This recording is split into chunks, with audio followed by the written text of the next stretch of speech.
추수감사절 저녁 딸 앞에서 아내가 말했다. 얘는 그냥 짐짝이지.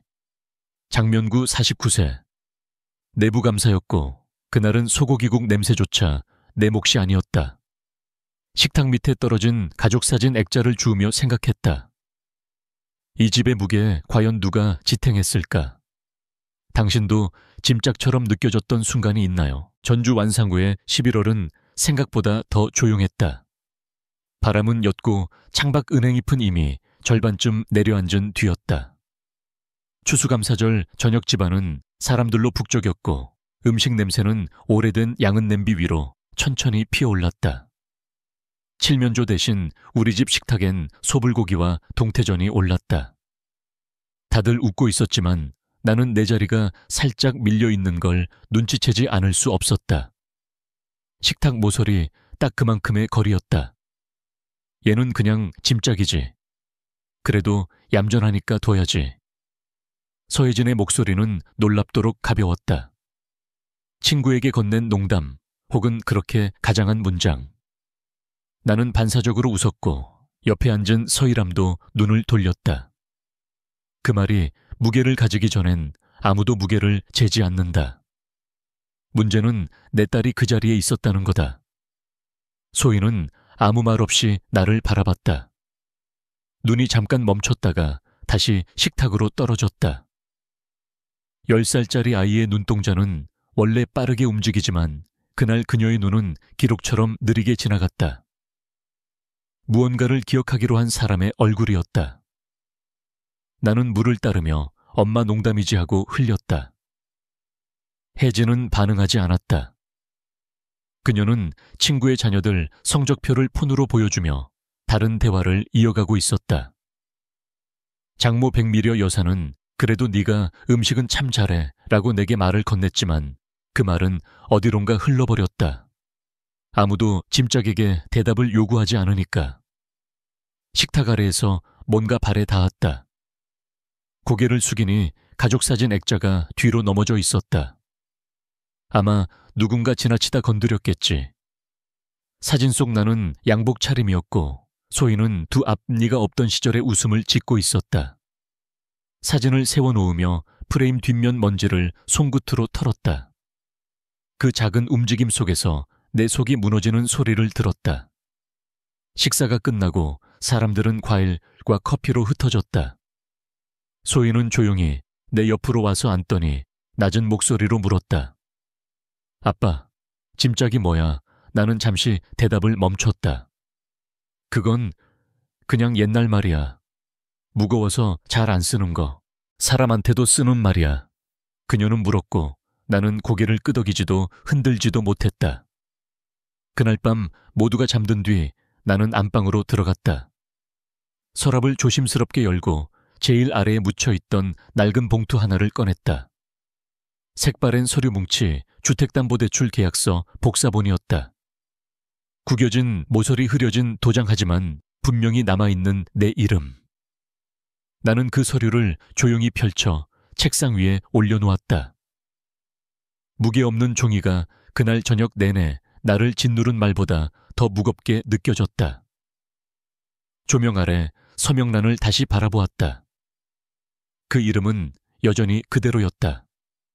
지워지지 않은 것은 이름이 아니라 그날의 표정이었다. 나는 다시 봉투를 접고 서랍 안쪽 깊숙한 곳에 넣었다.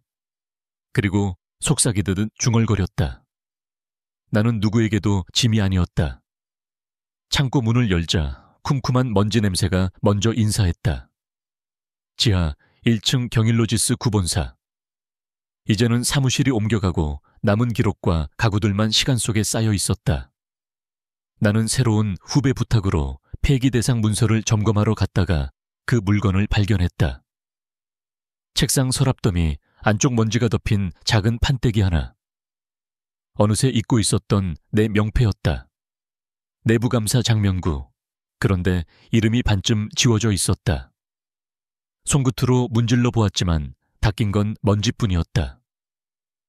명패 뒷면엔 연필로 써둔 문장이 옅게 남아 있었다.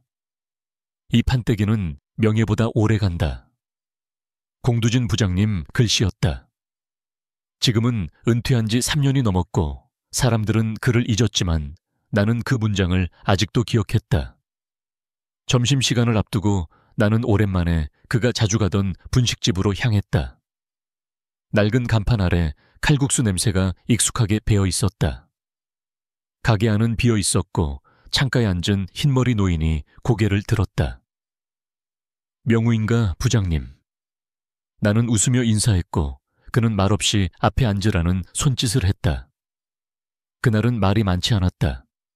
우리는 칼국수를 앞에 두고 김이 서린 유리창 너머로 겨울 햇살을 바라보았다. 자네 요즘은 어떤가?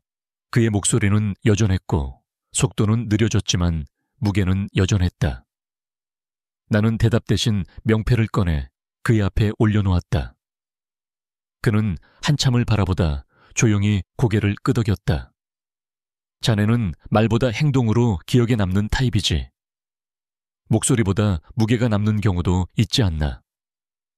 그 말 한 줄이 이상하게도 가슴을 툭 건드렸다. 누군가에게 그런 말을 듣는 게 얼마 만인지도 몰랐다. 식사가 끝날 무렵 그는 서류 봉투 하나를 꺼내 내 쪽으로 밀어주었다. 예전 자네가 나한테 해준 말 기억해. 그거 복사해뒀지. 나는 봉투를 받아들고 고개를 숙였다. 부장님, 왜 이걸? 그는 웃지도 않고 단지 말했다. 그 말 덕에 내가 그만두고도 덜 후회했네. 그날 밤 나는 집 안방 서랍을 다시 열었다. 며칠 전 꺼냈던 계약서 복사본 옆에 명패를 조심히 놓았다.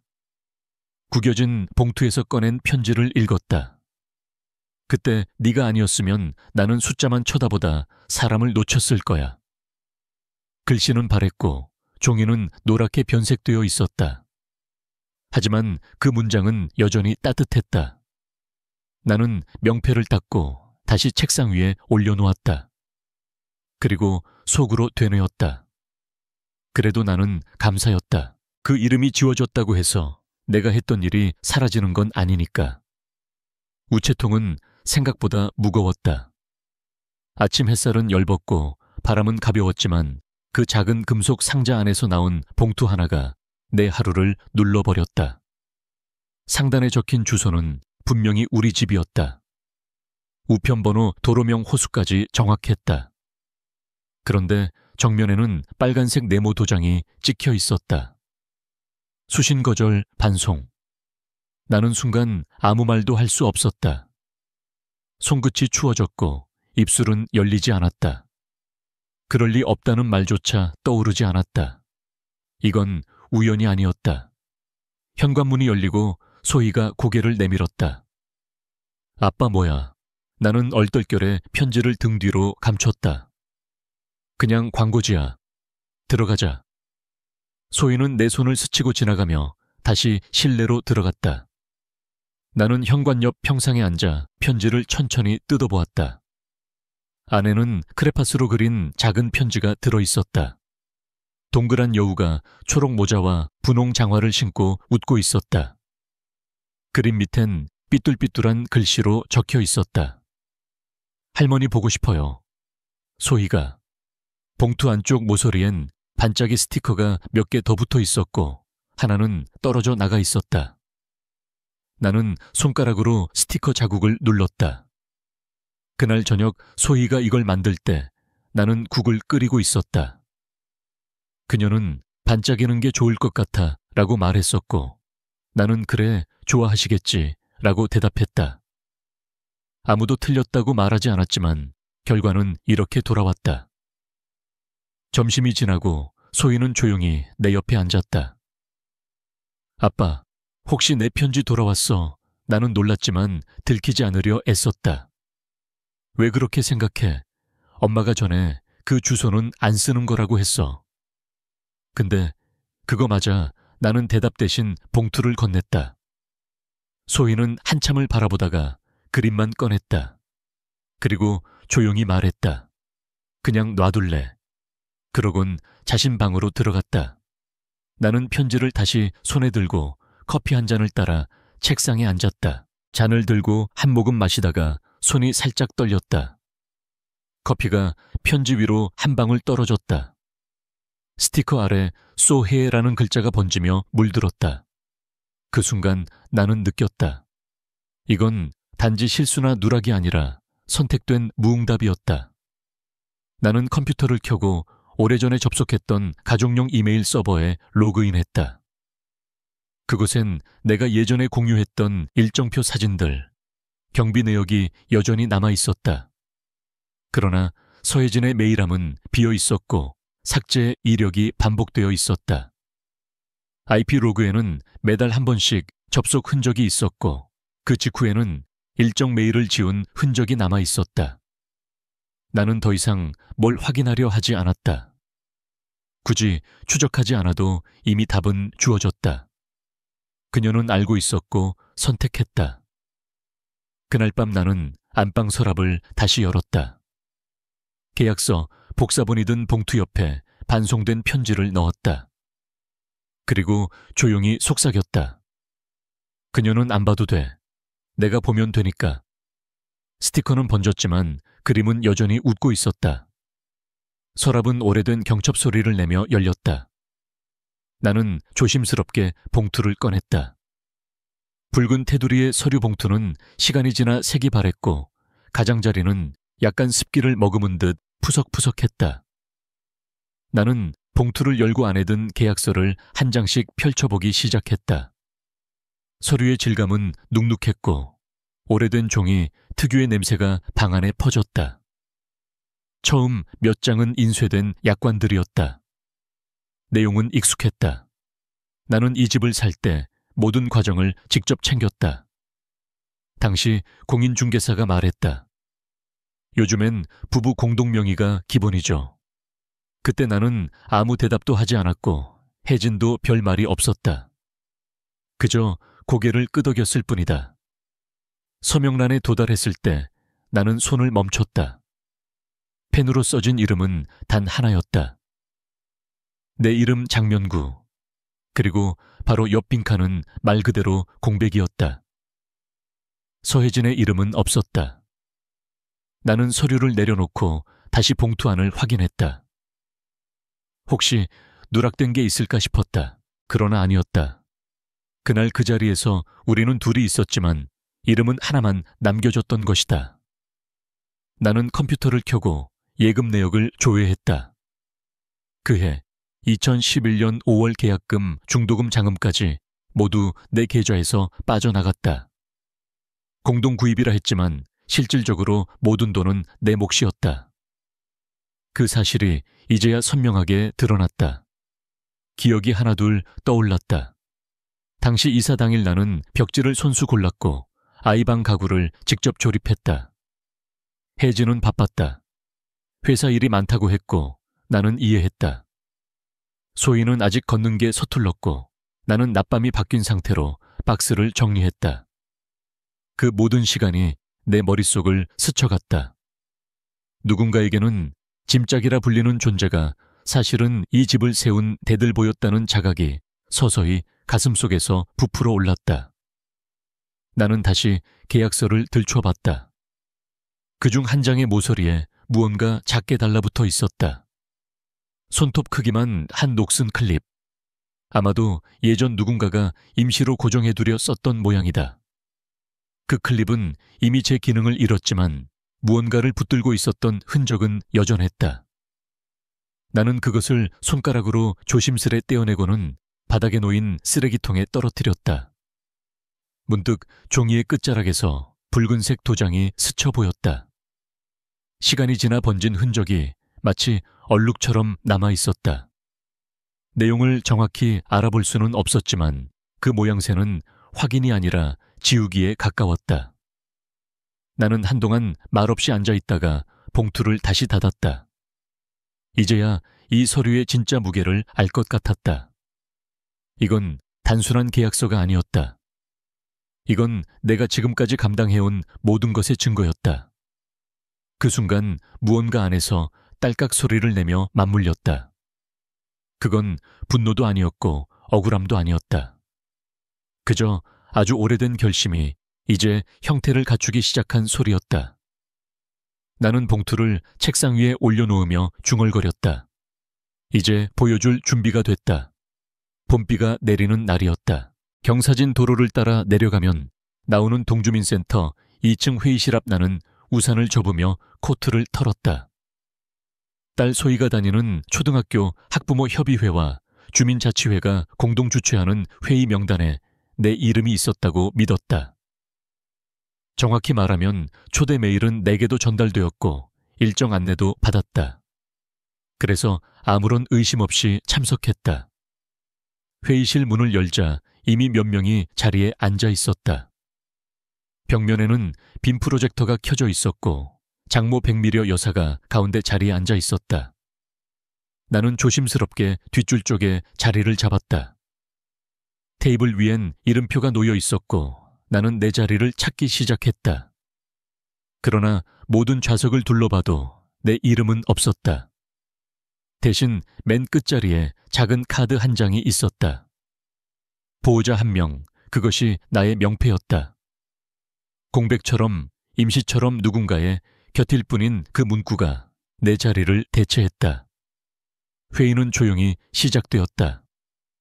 교장이 인사말을 했고 몇 명의 주민대표가 안건을 읽어 내려갔다.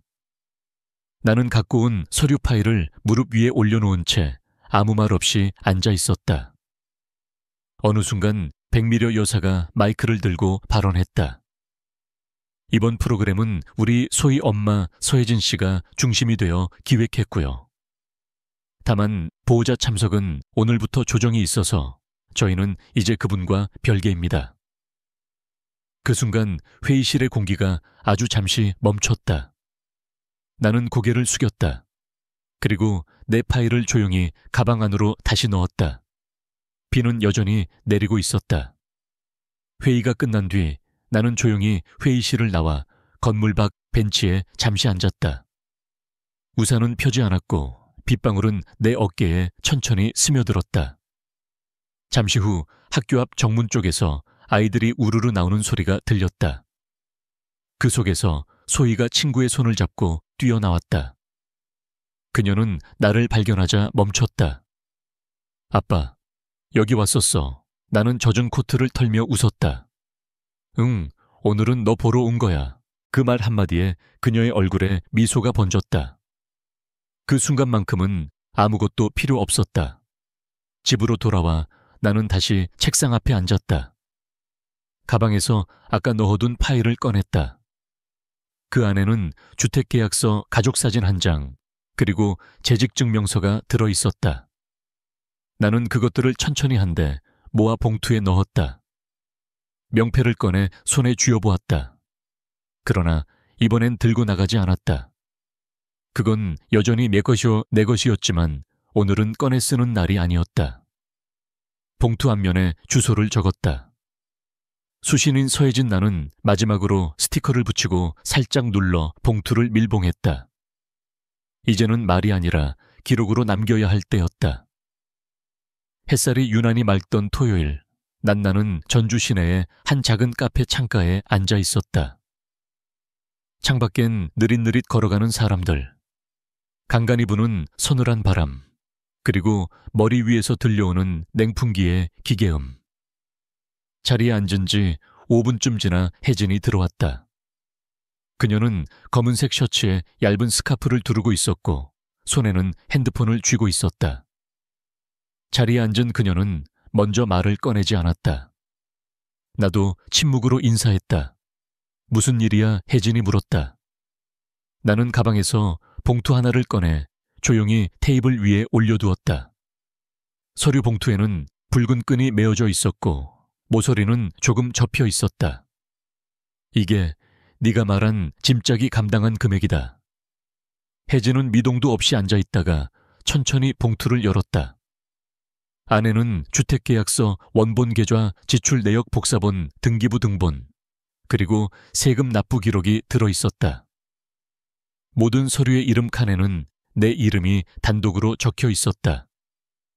나는 말을 이었다. 그때 내가 조용히 있었던 건 참은 게 아니라 믿고 싶었기 때문이야. 뭘 혜진이 고개를 들지 않은 채 물었다. 우리가 서로를 위하고 있다고. 그 마음은 증명서로 안 남겨도 되는 거라고.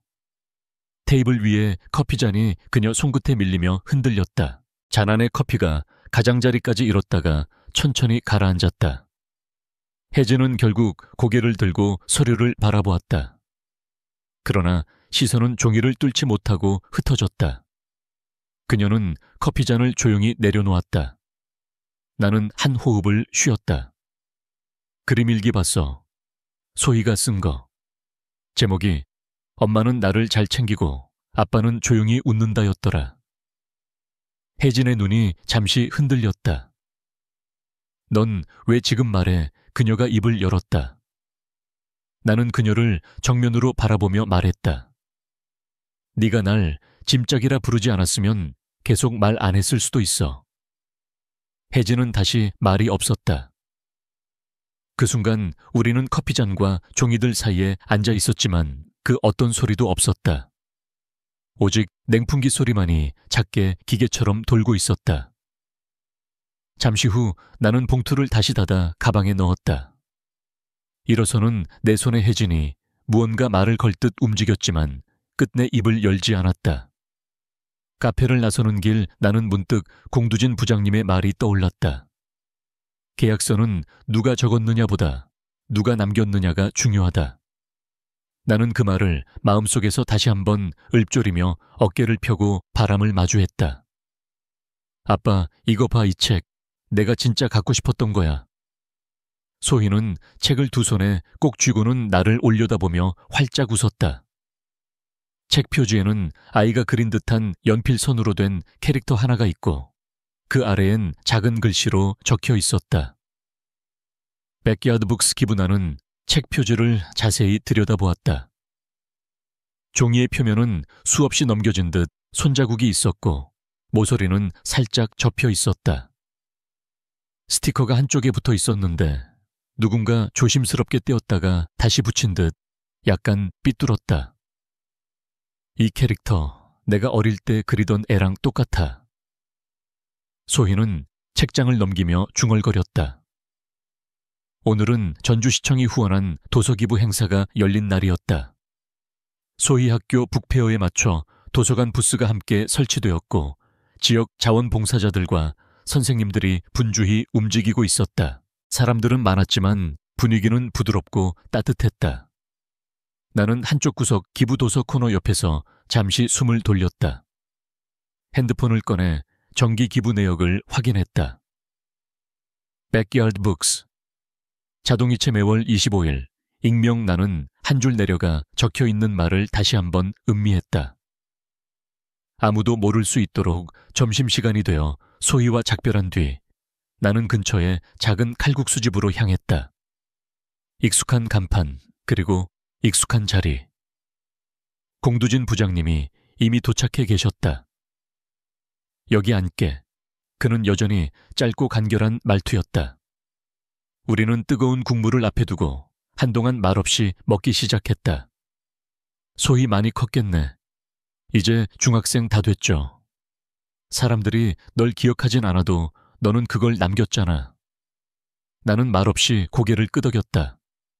그는 젓가락을 내려놓으며 물었다. 복사본 아직도 2장씩 만들지.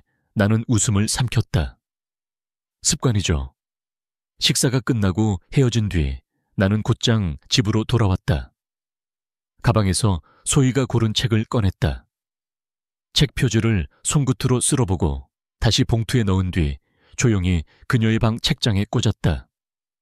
마지막으로 스티커를 살짝 뒤집어 기부 표시가 보이지 않도록 했다. 그날 밤 나는 책상 앞에 앉아 오래된 노트를 꺼냈다. 표지가 해져 있었고 첫 페이지엔 아무것도 적혀 있지 않았다. 나는 펜을 들어 한 줄을 썼다. 지워진다는 건 기록되지 않는 것과는 다르다.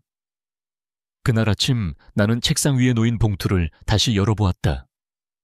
안에는 주택계약서, 세금 납부서, 가족사진, 그리고 재직증명서 한 장이 차례로 들어있었다. 모두 지난 몇 년간 나를 증명해주던 조각들이었다. 창밖으로는 늦은 봄의 햇살이 들이치고 있었다. 벚꽃이 다 진 줄 알았는데 어쩐지 한두 송이 잎이 마당을 헤매고 있었다. 나는 봉투를 들고 마당으로 나섰다. 우체통 앞에 섰지만 손이 움직이지 않았다. 대신 나는 봉투를 가슴팍에 꼭 끌어안은 채 한참을 서 있었다. 그때 소희가 새 우편함을 들고 마당으로 나왔다. 색색의 스티커가 붙은 작은 상자 입구엔 연필로 이렇게 쓰여 있었다. To future me 아빠. 이거 내가 만든 우편함이야. 언젠가 내가 쓸 거야. 소희는 그렇게 말하며 우편함을 나무 아래 놓았다. 햇빛에 반사된 스티커 조각들이 반짝였다. 나는 아무 말 없이 고개를 끄덕였다. 그리고 조용히 돌아서 집 안으로 들어갔다. 서랍을 열었다. 맨 아래 칸, 거의 쓰지 않는 공간. 나는 봉투를 조심스럽게 그 안에 넣었다. 그리고 덮지 않았다. 방 안을 둘러보니 벽 한쪽에 걸린 명패가 눈에 들어왔다. 장명구 내부감사팀 부장 몇 년 전 공두진 부장님이 손수 닦아주던 그 명패였다. 나는 그 아래에 먼지를 손으로 쓸며 조용히 미소 지었다. 노트를 꺼내 마지막 장을 펼쳤다. 오래된 펜으로 한 줄을 적었다. 계약서란 남에게 보내는 증거가 아니라 나 자신에게 남기는 증언이다. 그 순간 커튼 사이로 들어온 햇살이 책상 위를 비추었다. 빛은 서서히 서류의 모서리를 따라 미끄러지며 그 이름 위에 멈췄다. 장명구, 그 이름은 여전히 거기 있었다. 지워지지 않은 채로. 늦은 봄 커튼 사이로 들어온 햇살은 여전히 명패 위를 부드럽게 비추고 있었다. 벽에 걸린 그것은 이제 누군가의 직함이 아니라 내가 버티고 견딘 시간을 담은 조각처럼 느껴졌다. 사람들은 이름을 부르지 않을 수도 있고 계약서에 다른 이가 서명하지 않을 수도 있다. 하지만 삶은 결국 내가 내 이름을 얼마나 존중하는가에 달려있다. 때로는 다리가 끊겨야 비로소 건너야 할 방향이 보인다. 혹시 지금 당신도 이름이 사라진 자리에 앉아 계신가요? 그렇다면 그 자리를 다시 빛낼 방법을 찾아보는 건 어떠세요? 아래 댓글로 여러분의 되찾은 이름 이야기를 들려주세요. 마음에 드셨다면 채널을 구독해 다음 이야기도 함께 걸어가요.